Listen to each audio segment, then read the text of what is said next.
Knockout cricket tournament শুরু হলো রানীগঞ্জের রবিন সেন স্টেডিয়ামে। দীর্ঘ 13 বছর পর রানীগঞ্জের রবিন সেন স্টেডিয়ামে রানীগঞ্জ স্পোর্টস অ্যাসোসিয়েশন দ্বারা আয়োজিত হলো নকআউট ক্রিকেট টুর্নামেন্ট। এই উদ্বোধনী অনুষ্ঠানে উপস্থিত ছিলেন রানীগঞ্জের MLA Tapas Banerjee, town president Rupesh Yadav, borough two chairman Mohammad Mozammel Shahzada, royal care হসপিটালের কর্ণধার তাপস ব্যানার্জি, প্রাক্তন কাউন্সিলর আক্তারি খাতুন। খনি অঞ্চল তথা রানীগঞ্জ থানার অন্তর্গত মোট 8টি দল এই টুর্নামেন্টে অংশগ্রহণ করেছে। এই উদ্বোধনী খেলায় মুখোমুখি হয় রানীগঞ্জ অশোক সংঘ ক্রিকেট অ্যাসোসিয়েশন বনাম ES11।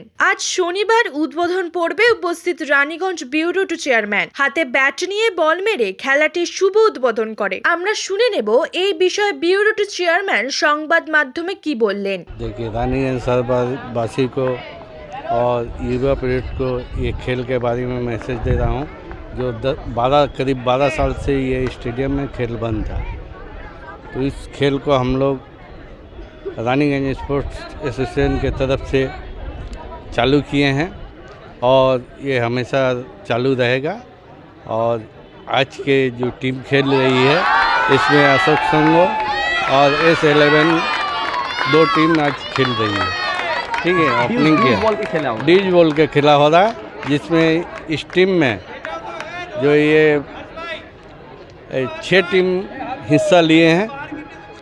लीग खेला, नॉकआउट लीग खेला में टूर्नामेंट में खेल रहे हैं, जिसमें आज हमारे जो हम लोग ओपनिंग किए हैं ये अशोक संघ और ये आपका S11। আমরা শুনে নেব রানীগঞ্জ স্পোর্টস অ্যাসোসিয়েশন সংবাদ মাধ্যমে কি বললেন। রানীগঞ্জ স্পোর্টস অ্যাসোসিয়েশনের পক্ষ থেকে আমরা ফুটবল লিগ শেষ করার পর ক্রিকেট লিগ কাম নকআউট টুর্নামেন্টের ব্যবস্থা করি এবং আজ তার ওপেনিং হলো। যে ওপেনিংটা করলেন রানীগঞ্জ বোরো 1-এর চেয়ারম্যান শাহজাদা সাহেব। উনি পতাকা উত্তোলনের বোরো 2 ঠিক রানীগঞ্জ বোরো 2-এর চেয়ারম্যান মোহাম্মদ শাহজাদা হোসেন, উনি পতাকা উত্তোলন করে খেলার উদ্বোধন করেন। এই খেলা আজকে শুরু হলো, চলবে পরপর 8 তারিখ পর্যন্ত লিগ, এবং লিগের পর সরস্বতী পুজোর জন্য আমরা কয়েকটা দিন গ্যাপ দিয়েছি। তারপর আবার 2টো সেমিফাইনাল আছে এবং 18 তারিখ সম্ভবত ফাইনালের ডেট আমরা ঠিক করেছি, ফেব্রুয়ারি।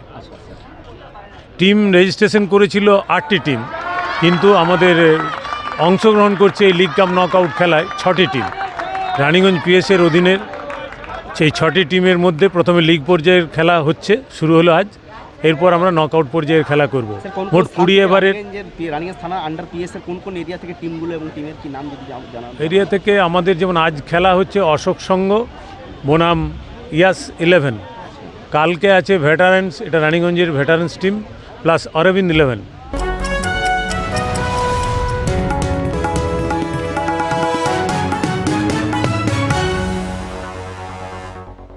খবর বাংলা।